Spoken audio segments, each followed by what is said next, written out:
Okay, so hello. This video now will show the controller for my self-balancing robot. So we started off the first video in how to design the robot when it comes to Simscape, starting off with a cart and chassis.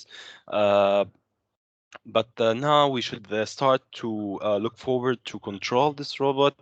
So we have three stated controllers: the PID, the LQR with available, it means state control with all access on states, and another non another one with the minimum order observer. Okay, so starting off with the PID, which is basically a simple model.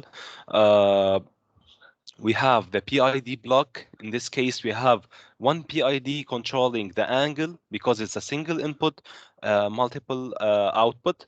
So the input, as we said before, the force, and the output is the x displacement and the theta, which is basically the tilting angle. So one of the angle, which is basically a sensor, can consider it as a sensor, like a gyroscope or any type of sensor controlling the angle, uh, sensing actually the angle. We can get feedback from it and feed it back into our controller. Uh, Actually the angle controller, and there's also a feedback loop for the displacement, which is fed back into the PID displacement controller. Now how to design this PID, how displacement controller or angle controller. We start off with the PID controller, which is basically this one. uh, the schematic, as we said, is as follows: two controllers on top of each other, a summer between them, because we have to converge these PID controllers to end up with a single output for the motors, or actually for the whole robot to move. Uh, so the PID controller responsible for the angle, which is also taking the feedback from the sensing sensors, the angle sensors, is fed back and fed back to the controller. If we double click, we have the tuning part. There are two phases of this. I have two. Uh, we have two types of tuning. We have the manual tune, which is basically trial and error to end up having the correct performance for the robot. And we have the auto tune, which is, in this case, I don't much recommend, because we have two independent PIDs that are converging together for the robot. So the auto tune for each of them will not significantly act as a good purpose for our case, because as I said, these two are independent. However, they are converging at the end. So if we auto tune this one and auto tune this one, they won't act as they should be for the system. So in my case, I started off the PID controller with the proportional for each of them, starting off at the P for the angle and P for the displacement controller. So I started off with a certain number, and act and see the response when it comes to the angle and the displacement. In this case, the blue one is the displacement, and here is the angle.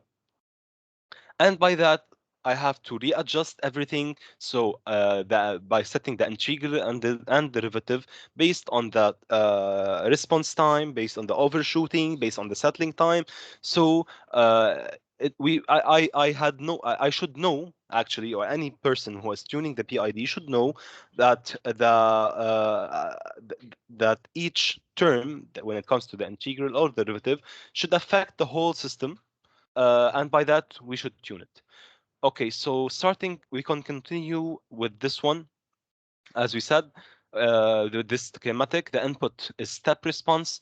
Okay, so talking about the input, which is step, the this one is not an input. It's called a reference. It's a reference for the angle, which is basically always stays 0. And this one is the reference for the displacement, which is basically I'm telling the robot to go to X meters uh, and reach to his destination. So the way things are going in this controller is that I am telling the robot for or actually to go to, okay, leave it like that. So I'm telling the robot to go to the final value of the displacement controller, which is basically 2, and going to that place by and maintaining at the same time the zero angle, the zero angle uh, in his destination, in his all route and destination, let me say, because I don't want to misspell anything, on his route and destination. And as we know, it's impossible to move with a zero degree tilt. So if we run the robot now, and we can see that when he's moving, there's a slightly tilted angle, so that it can act as a momentum for the robot to move. Uh, and that's what happening, and that's what we can view uh, in this curve, the scope. We are seeing that the angle rises to reach 7.5 degrees at the peak with the increase of the displacement. And as the let me say, and as it starts to reach the response, it means it starts to deviate. The angle will sharply go down. So it's like a break for it until they can settle both. It's at their let me say given or at the reference point. Also, we can see here that the reference time, sorry, the required time for the robot to reach its destination at 2 with a complete settling is about between 25 or 27 and 30 seconds. Okay, so basically this is the PID. It's very simple. Uh, it's just like two PIDs connected together using this summer and fed back into our robot.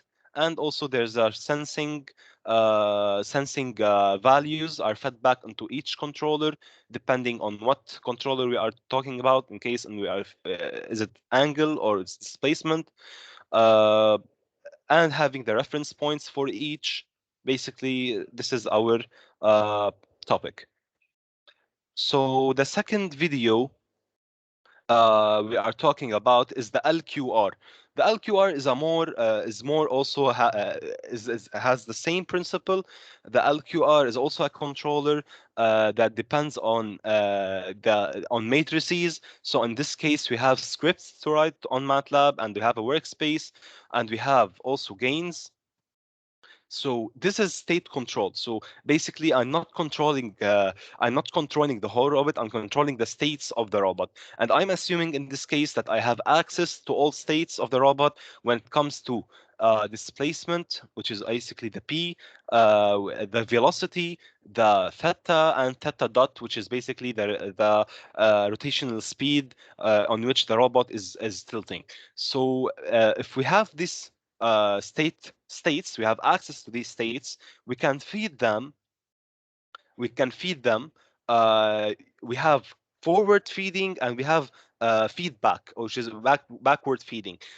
Okay, so feeding forward in this case, which is basically only the displacement, which is k1, because it's the first term. Okay, starting off, let me start off with the script so we can know what is k1. So k1.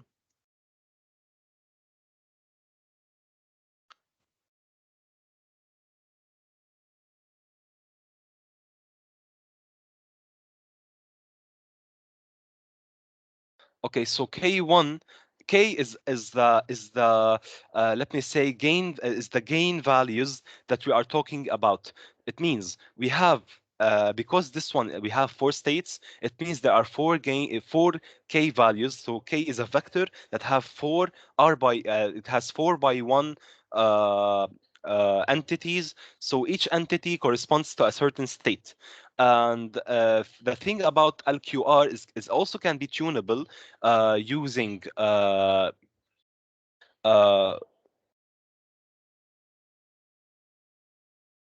okay. So we can proceed.